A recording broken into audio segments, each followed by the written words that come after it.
Good morning, dear students. Welcome back to online classes day 7. Today we are going to read the book It So Happened from NCRT class 8 English. And the first chapter of this book we are going to study today, and the chapter name is How the Camel Got His Hump. It is written by Rudyard Kipling. So let's have a brief about Rudyard Kipling. Rudyard Kipling was born on December 30th, 1865 in Mumbai, India. He was educated in England but returned to India in 1882.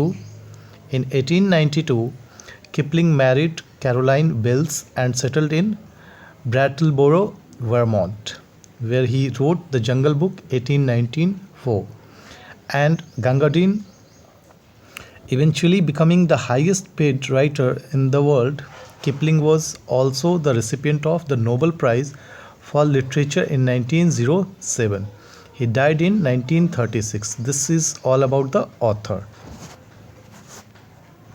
So now we shall start the reading part, How the Camel Got His Hump. This is a story when world had just begun and the animals were working for humans. There was one lazy animal that did nothing and said nothing but hump. Even the clever Jinn was at his wits' end. So in this story, in the beginning, when the world was new and animals were just beginning to work for man, there was a camel, and he lived in the middle of a howling desert because he did not want to work. He ate sticks and thorns and prickles, and when anybody spoke to him, said hump, just hump, and no more. Presently, the horse came to him on Monday morning with a saddle on his back and said, Camel, oh camel, come out and trot like the rest of us. Hump, said the camel, and the horse went away and told the man. Presently, the dog came to him with a stick in his mouth and said, Camel, oh camel, come and fetch and carry like the rest of us. Hump, said the camel, and the dog went away and told the man. Presently, the ox came to him with a yoke on his neck and said, Camel, oh camel, come and plug like the rest of us. Hump, said the camel, and the ox went away and told the man. So at the end of the day, the man called the horse and the dog and the ox together and said, 3, oh 3, I'm very sorry for you, but that hump thinks in the desert can't work, or he would have been here by now. So I'm going to leave him alone, and you must work double time to make up for it. That made the 3 very angry, and they held a panchayat on the edge of the desert. And the camel came chewing curd and laughed at them. Then he said, hump, and went away again.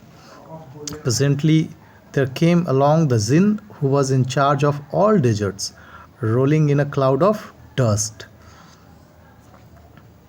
Jinn of all deserts, said the horse, is it right for anyone to be idle? Certainly not, said the Jinn. Well, said the horse, there is a thing in the middle of your desert with a long neck and long legs, and he has not done a stroke of work since Monday morning. He won't trot. Whew, said the Jinn, whistling. That's my camel. What does he say about it?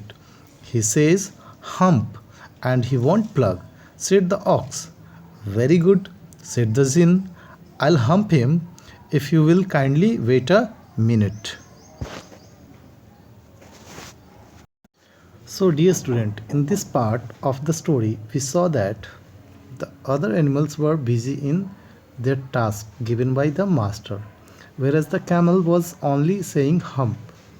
It means he was denying to help any one of them. So therefore, the horse, dog, and ox went to the master complaining about him. But the master said, since the camel is not cooperating them, so they have to work alone in double time, as they have to complete their work on time.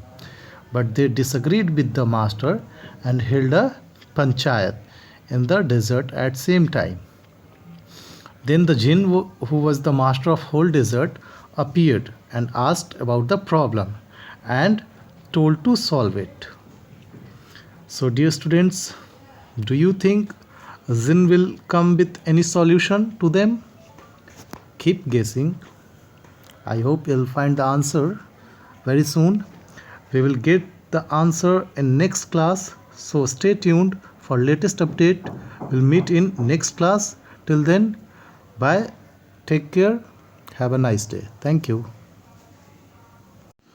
So dear student, I believe you are waiting for the video clip of what you have been taught. So here we go. We have the animated part of that, and I'm just going to show you that once again, so you can enjoy the reading the chapter. Here we go. Thank you. How the Camel Got His Hump. In the beginning of years, when the world was so new and all, and the animals were just beginning to work for man, there was a camel, and he lived in the middle of a howling desert because he did not want to work. And besides, he was a howler himself, so he ate sticks and thorns and milkweed and prickles, most excruciatingly idle. And when anybody spoke to him, he said, "Humph," and no more. Presently, the horse came to him on a Monday morning, with a saddle on his back and a bit in his mouth, and said, "Camel, oh camel, come out and trot like the rest of us." "Humph," said the camel, and the horse went away and told the man. Presently, the dog came to him with a stick in his mouth and said, "Camel, oh camel, come and fetch and carry like the rest of us." "Humph," said the camel, and the dog went away and told the man. Presently, the ox came to him with the yoke on his neck and said, "Camel, oh camel, come and plow like the rest of us." "Humph," said the camel, and the ox went away and told the man.